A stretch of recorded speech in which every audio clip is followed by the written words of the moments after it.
बिस्मिल्लाहिर्रहमानिर्रहीम। हालात बहुत ख़राब थे, कोई बचत ना थी, काफ़ी मुश्किलात में गुजारा हो रहा था।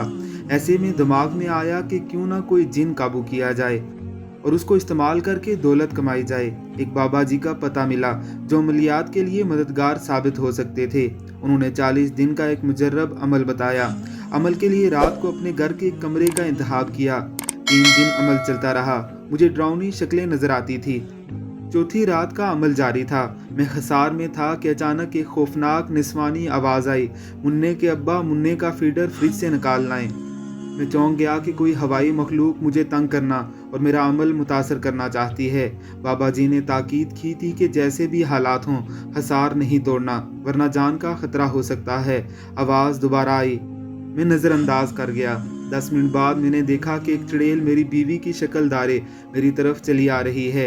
मैं बिला खौफ विरद करता रहा क्योंकि मैं तो खसार में महफूज था। वो चुड़ैल मेरे पास आन पहुंची। मैंने विरद तेज कर दिया। उसके हाथ में बेलन था। मैं पूरी हिम्मत से बोला, जा भाग जा चुड़ैल कहीं की, तू मेरा कुछ नहीं बिगाड़ सकती। बस इतना कहना था कि वो खसार के अंदर घुस आई और दबादब धनादन बेलन से मुझे पीटने लगी। मैं उसे जिन्नात की चाल समझता रहा कि वो मुझे आजमा रहे हैं। जब मैं चुड़ैल से मार खा रहा था तो मैंने देखा कि खसार के सारे जिन्नात पेड़ पकड़कर जोर जोर से हंस रहे थे।